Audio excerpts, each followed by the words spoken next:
Being a collector, the wonderful world of online buying is amazing. Over the years, I have browsed eBay and have found so many interesting and wonderful items to do with Doctor Who and much more. And today is a prime example of how unbelievable said things can be. I was browsing Doctor Who Fury from the Deep on eBay just to see if anything cool would come up with regards to that story because it's one of my favourites. Thanks to this, I became aware of a non-X Library hardback edition of it signed by Deborah Watling with a starting bid of I think around £75 or something. I checked back a couple of weeks later on to see if it had sold or not, as I was interested, and it hadn't. Not so interested in buying it, but interested in to see what price it went for, and it hadn't sold. I checked the seller's description of the listing just out of curiosity, and it essentially stated that they may have more signed Doctor Who books up for grabs. Thanks to that, I found their listing of this item, made an offer of £130, and they accepted. I have been collecting 1960s Doctor Who items for quite a while now, and over the years that I have never really ever seen an item quite like what I'll be showcasing today. Neither have I really seen anything else quite like this with regards to any other era of the show. It's something that is very unique and possibly one of a kind maybe. As such, I can't really determine what an exact value of this item is, but from listings involving the signatures, I would say that the £130 I paid is probably about right. With regards to similarities to other items in my collection, there is only one that it could be compared to this, but even then, it wouldn't be on the level that this glorious item is. So what is this Giga Rare 1960s Doctor Who item that I managed to obtain? Well, let's open it up and find out.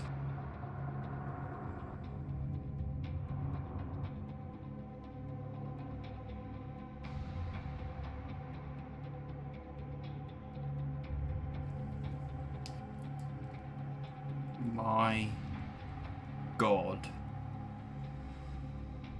I've opened up the book and wow, this is something truly unbelievable. So, this Giga Rare 1960s era Doctor Who item that I managed to obtain is none other than a tri-signed non-X Library hardback of Doctor Who The Highlanders that is hand signed by all three of the companions that appeared in this story: Fraser Hines, Anarchy Wells, and Michael Craze.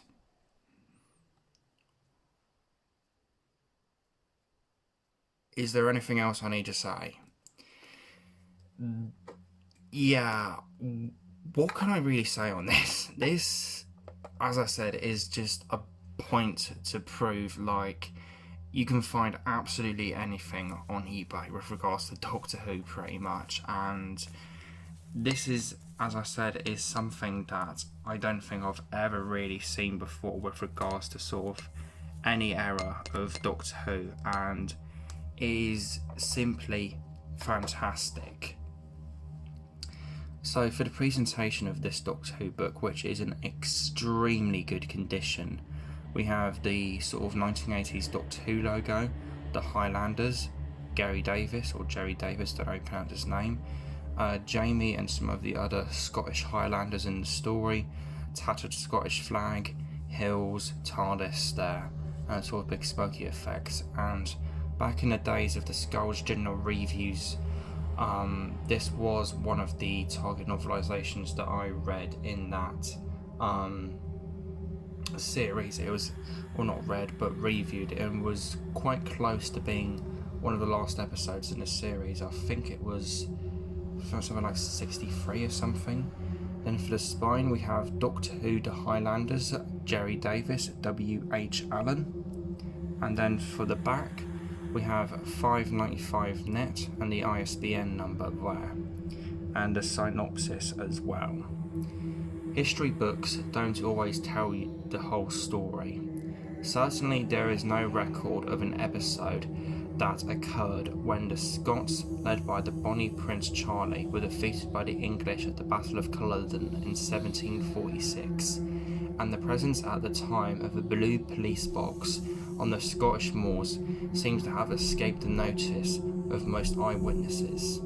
The Highlanders sets the record straight, and while the incidents described may not be of great interest to historians, for Jamie McCrimmon they mark the beginning of a series of extraordinary adventures. And then for the interior, as I showed on the opening page, we have Fraser Hines, Anarchy Wills and Michael Craze's autographs. Yeah, they're dedicated, but I think the fact that all three companions that appeared in this story have signed this book more than makes up for it. I don't really mind that they're dedicated at all. I think the fact that all three companions that appeared in this story that have signed this book more than makes up for that, in my opinion. It's simply amazing. And we have the Highlanders, to Jennifer, Emily and Isabel with love.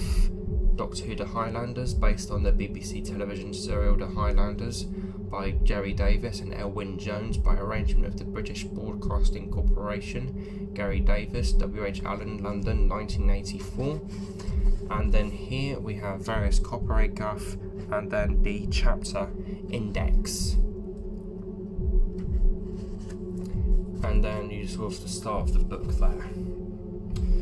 Yeah, and this is a 119 page long target novelisation spread across 17 chapters overall.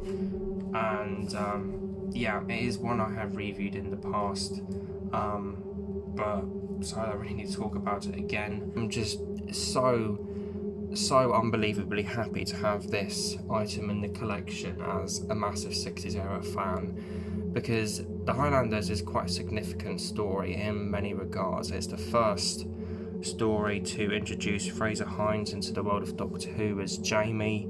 It's the second Patrick Troughton story. It was the very first Doctor Who story to have its master tapes wiped, I think. And yeah, it just holds a lot of significance, this story, I feel. It may not necessarily be the most significant story in the world, but it's still pretty damn cool and a pretty good story as well, I would say. But it's just amazing to have this kind of item in my collection. As I said, I'm not really certain how much this is kind of worth, but I think around 130 is a good price, I would have said, as when TJ Productions bought his Non-X library Cybermen hardback just signed by Michael, that what he spent, I think about, he says 50, but I think it was £60 or something like that on that copy of the book, which was just signed by Michael. So yeah, this may not be as rare of a hardback, but the fact that it's Non-X library and also signed by Anarchy Wills and Fraser Hines kind of further ups the value from 60 to something much larger. Yeah, the only real thing I could compare this to is my Two of the Cybermen hardback, which is signed by Fraser Hines again, the late great Deborah Watling, as well as the cover illustrator Jeff Cummins, which are all non-dedicated autographs, and the books itself is a bit tatty. So yeah, I think this kind of maybe tops that, I don't really know, but yeah, it's still just absolutely amazing to have in the collection and is an absolutely fantastic piece to have in the collection as well. I absolutely love this item, and it will take pride of being in my Doctor Who collection. It is simply fantastic, and it's just an unbelievable item to have. So like, favorite, comment, subscribe. I hope you guys enjoyed this video. Pitch Gold Black dematerializing.